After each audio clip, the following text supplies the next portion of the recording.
Have you ever found yourself sitting quietly after a conversation, thinking, did they really just talk to me like that? Maybe it was a family member brushing off your opinion, or someone younger thinking they knew better, or a friend you've always supported who suddenly acts like your time, your presence, your value didn't matter much at all. If any of that rings true, you're not alone. It's a strange thing, isn't it?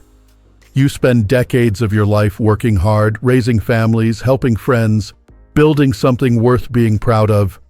And somehow, as you get older, some people start treating you like you've become invisible. But let me say this clearly. You are not invisible, and you certainly aren't powerless. In fact, at this point in life, you're holding more wisdom, more clarity, and more quiet strength than most people even realize. So what do you do when someone disrespects you? Not just once, but in that subtle, repeated way that chips away at your self-worth? You don't lash out. You don't beg them to treat you better. You take smart, firm, and powerful steps, the kind that not only command respect, but make them think twice before ever underestimating you again. Today, we're going to walk through some of those steps, step by step. No yelling, no drama. Just you, standing tall, reclaiming your dignity, with quiet confidence. Let's start here. When someone disrespects you, the very first thing you need to do is stop chasing after their approval. Now, that might sound simple, but it's one of the hardest things we learn. Because for many of us, especially those of us raised in traditional households, we were taught to be the peacemakers, the reliable ones, the ones who bend so others don't break. And that habit, it sticks. But approval seeking is a trap. The more you seek it, the less you get it. You start molding yourself around what someone else wants, hoping they'll notice your effort and treat you better.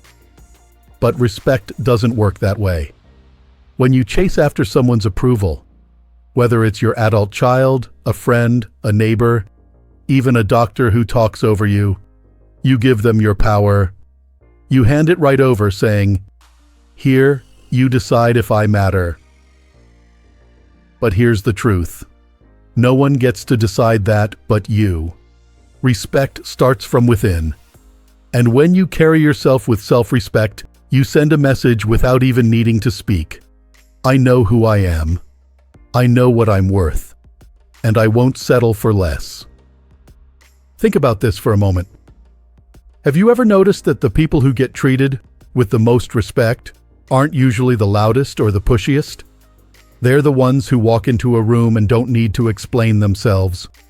They don't chase. They attract.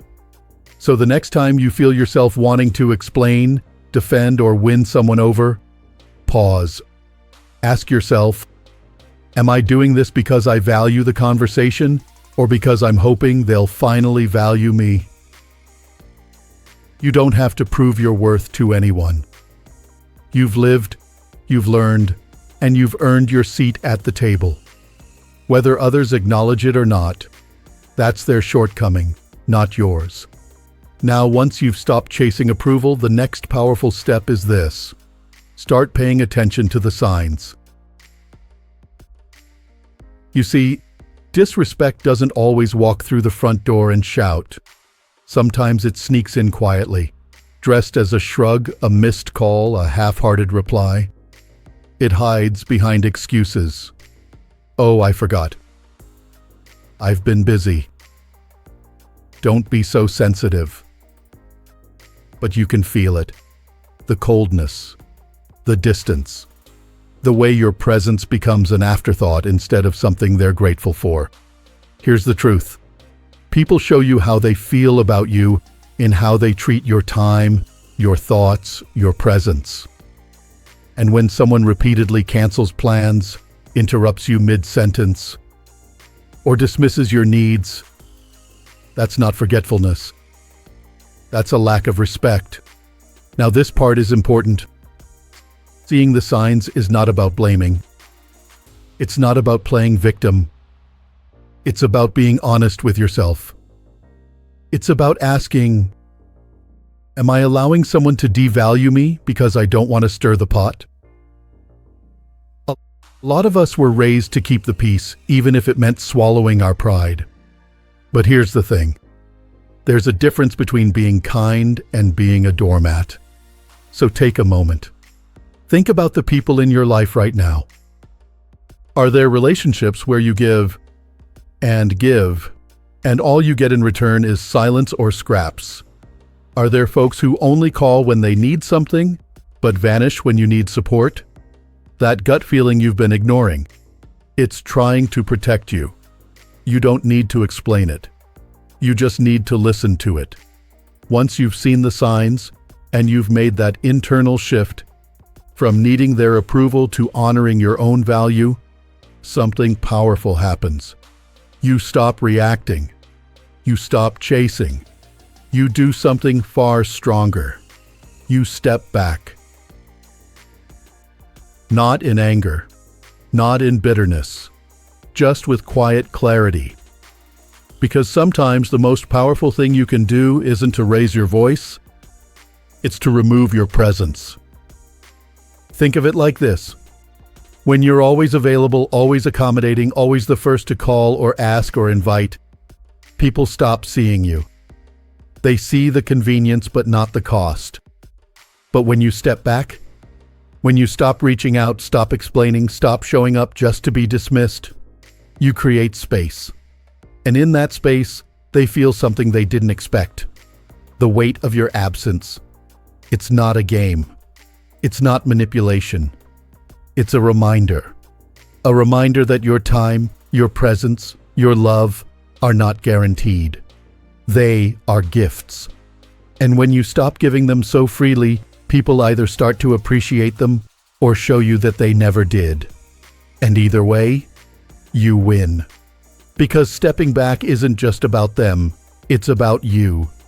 It's about reclaiming your energy, your time, and your dignity.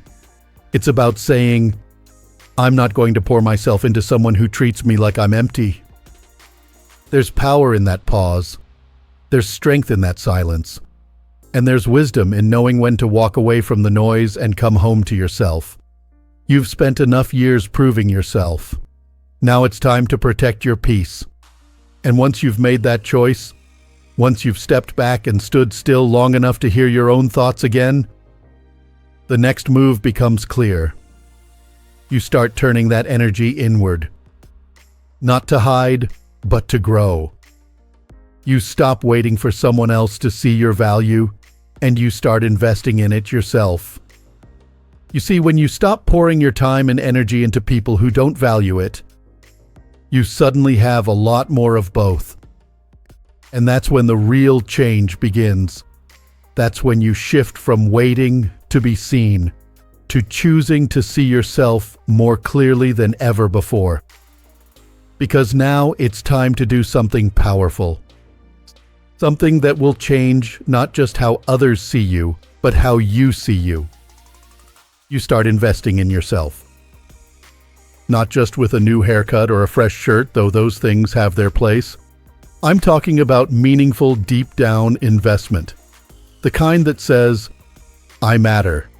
My time matters. My happiness matters. Ask yourself this. When was the last time you did something just for you? Not for the grandkids, not to make someone else comfortable, but for your own growth, health, or peace of mind. So many people give everything to everyone else and forget to leave anything for themselves. But you can't pour from an empty cup, and you don't need permission to refill it.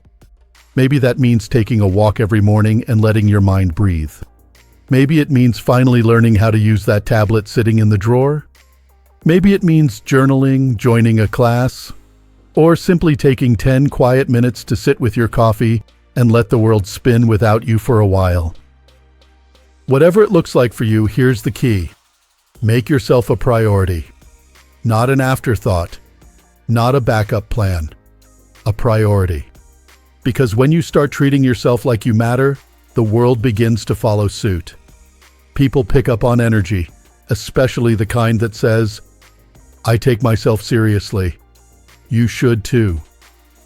And the best part? You don't have to say a word. Self-respect is visible, even when you're silent. Now let's talk about something that can feel uncomfortable, especially for those of us who grew up being taught to be nice. Don't cause trouble. Or just let it go. But hear me out. You need to set boundaries like a leader. This doesn't mean becoming rude or cutting people off at the drop of a hat. It means drawing a quiet, clear line that says, "This is what I accept, and this is what I don't." Let's say someone constantly talks over you, interrupts, or dismisses your thoughts. Instead of sitting there stewing in silence, you calmly say, "Please let me finish." Or, "I hear what you're saying, but I'd like to be heard too." You don't need to raise your voice. You just need to hold your ground. And sometimes it's not even about saying anything at all. It's about showing with your actions that you won't continue chasing people who cancel plans over and over.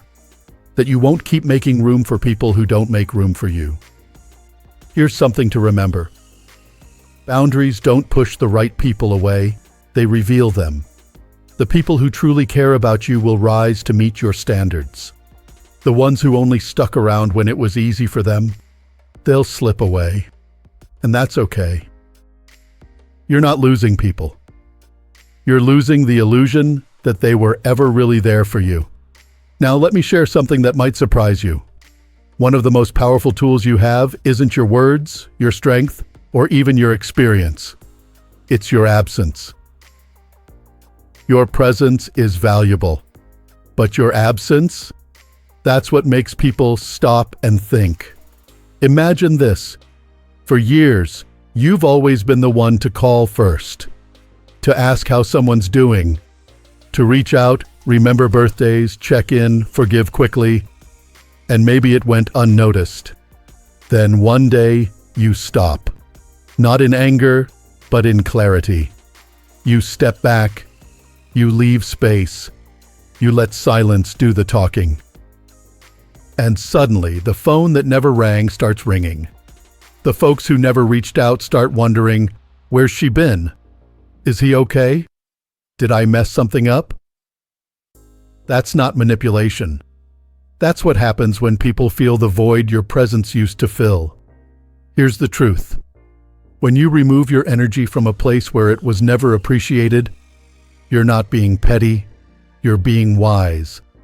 Sometimes it's in your absence that people learn your value. But here's the thing. By the time they come around, you may have already moved on. You may have already filled that space with something better. Peace, purpose, self-respect. And that brings us to one of the most important inner shifts you can make: confidence. Now, I'm not talking about the kind of confidence that needs applause or flashy outfits or loud opinions. I'm talking about the quiet, steady kind. The kind that walks into a room and doesn't need to prove anything. This kind of confidence comes from one place: keeping promises to yourself. You don't have to move mountains. Just show up. If you said you'd take a walk today, take it. If you promised yourself you'd rest more, honor that. If you told yourself you'd stop answering every call that drains your energy, start now. Every time you follow through, no matter how small, you tell yourself, I can trust me. And let me tell you that trust, it builds something unshakable. Because here's a little secret most people miss. The most respected people aren't the loudest. They're the ones who respect themselves and let that energy do the talking. When you walk with calm certainty, when you don't feel the need to explain yourself constantly, when you can say no without guilt and yes without fear, that's confidence. And it's magnetic. You don't have to argue. You don't have to convince anyone. You just have to be. So if someone asks why you're changing, why you're quieter now, why you're setting firmer boundaries. Don't feel like you owe them a speech. Just smile and say, "This is what works best for me." And let that be enough. Because when you stop over-explaining, when you stop handing out your peace like coupons, when you start treating your time, energy, and presence like the treasures they are, you don't just earn respect. You become the kind of person who doesn't need to demand it. They'll feel it.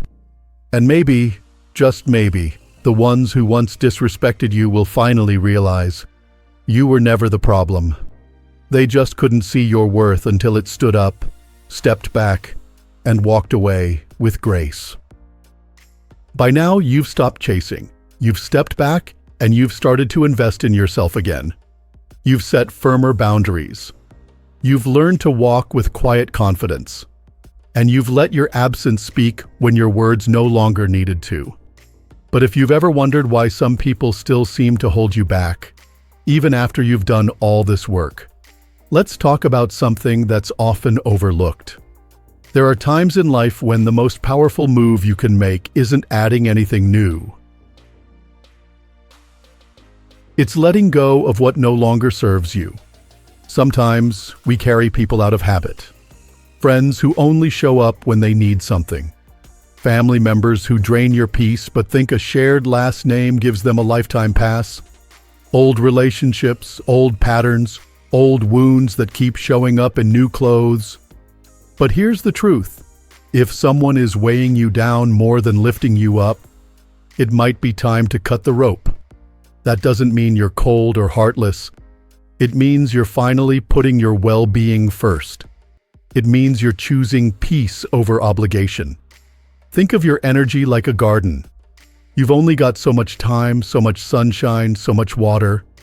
If you keep pouring all of it into weeds, you'll have nothing left for the flowers. So take a good, honest look. Are there people in your life right now who make you feel small, unheard, or unimportant? Are you keeping connections alive just because it's familiar, even though it's hurting you? It's okay to walk away.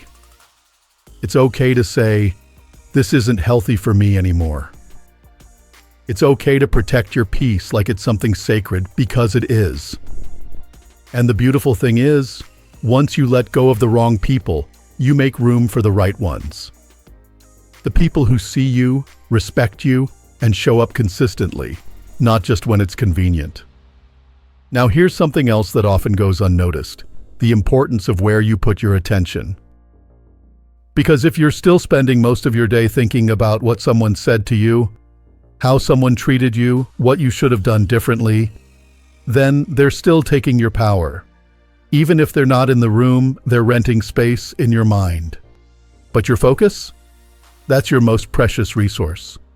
What you focus on grows. And if you keep watering resentment, regret, or someone else's bad behavior, you'll feel drained before the day even starts. So ask yourself, what's actually worth your attention today? Is it an argument from last week? Or the dream you've quietly put on hold? Is it someone who makes you feel small? Or a new project, a new goal, a new peace you've been craving? When you reclaim your focus, you reclaim your life. Start small. Turn off the noise. Say no to conversations that go in circles. Unfollow anyone, even family, who makes you feel less than. You are not too old, too late, or too far behind to redirect your energy.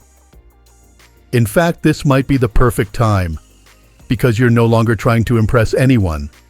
You're just trying to feel good in your own skin. And that is the most honest goal there is. Now let's talk about something that often gets misunderstood. Detachment.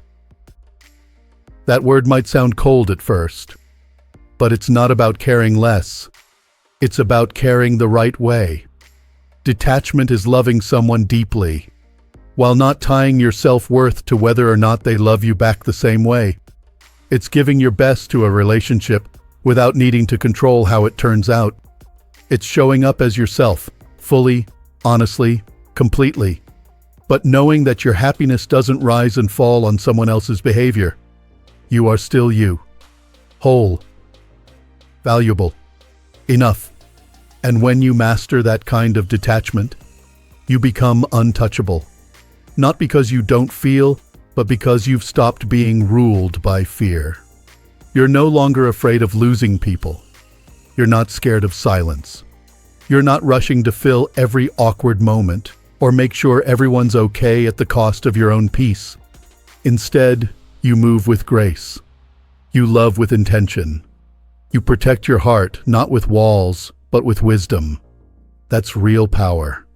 And you've earned it. So now, there's one last step. And it's not just a step, it's the path forward. It's time to dominate your own life. That might sound like a strong word, dominate. But in this stage of life, it's not about controlling others. It's about owning your space, taking the lead in your own story. Because far too many people spend decades living someone else's version of life. Doing what's expected, playing it safe, putting dreams on pause. But here you are, still breathing, still waking up every morning, still here. So what are you waiting for? Now is the time to take full ownership of your life. Not tomorrow, not next year, now. What does that mean in practice? It means you stop apologizing for your standards. You stop justifying your choices to people who don't even care to understand. It means you get clear, crystal clear, on what matters most to you. Not what your neighbor's doing. Not what someone on TV says you should want. What lights you up? What makes you feel strong, joyful, alive? Whatever that is, chase it. No matter how big or small. Want to start painting again? Do it. Want to travel, even if it's just to the next town over? Go. Want to start saying no without guilt and yes without fear? Practice it every single day. You are not here to shrink yourself for others' comfort. You're here to live boldly. And here's the most beautiful part. When you live this way, with self-respect, with clear boundaries, with love for yourself, people notice. Even the ones who once disrespected you. They'll see the change. They'll feel the shift. And some may regret ever taking you for granted. But by then you won't be waiting for their regret. You'll be too busy living fully, unapologetically owing on your own terms. That's the real victory. Not revenge. Not making someone feel bad, but becoming so grounded in who you are and so focused on your own growth that their opinion holds no weight anymore. So if anything in this video spoke to you, if you felt that little voice inside say, "Yes, this is what I need," take action today. Set one boundary. Reclaim 1 hour. Say no to one thing that's been draining you. Say yes to one thing that's just for you. And then come back and tell us in the comments, "I'm done settling. I choose respect." We're not just a channel, we're a community.